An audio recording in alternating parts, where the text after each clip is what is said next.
घर आए मेहमान। देखिए इस कहानी में घर आए मेहमान से क्या क्या परेशानियां होती है।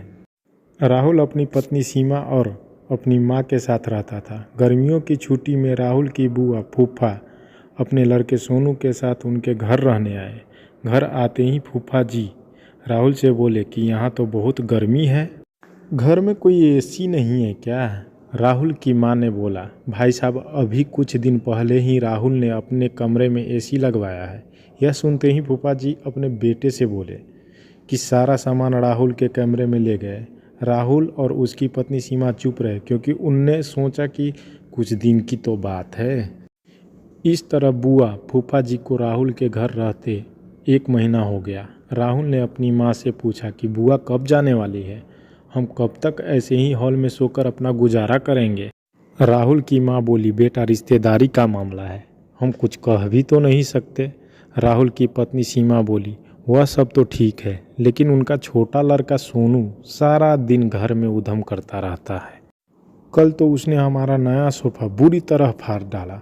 राहुल इस बात पर बहुत गुस्सा हुआ कि नया सोफा फाड़ दिया। वह अपनी पत्नी से बोला, तुम सोनू को ऐसा करने से रोकती क्यों नहीं है?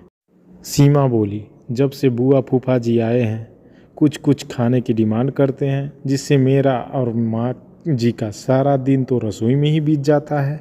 राहुल ने कहा कि मैं अभी जाकर फूफा जी से पूछता हूँ कि वह आखिर कब जाएंगे।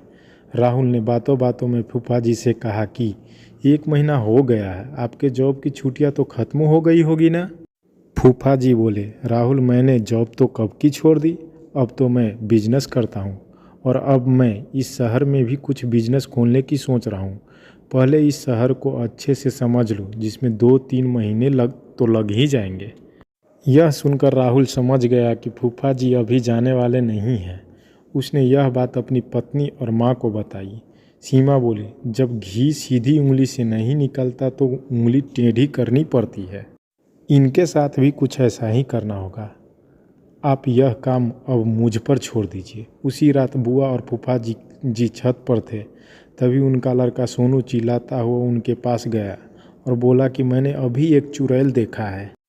तभी एक चुड़ैल वहां आ गई और बुआ और फूफा जी को बोली कि तुम में से कौन पहले मेरा भोजन बनना चाहेगा। चुड़ैल को देखकर वह बहुत डर गए और उस घर से भाग गए।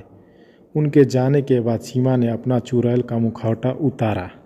बुआ के परिवार के जाने के बाद सबने चैन की सांस ली। सीमा की सास ने सीमा से कहा कि तू तो बड़ी अच्छी चुड़ैल बनती है। यह कहकर सब हंसने लगे। तो दोस्तों ये कहानी कैसी लगी कमेंट बॉक्स में ज़रूर करें और चैनल को सब्सक्राइब कर दीजिए।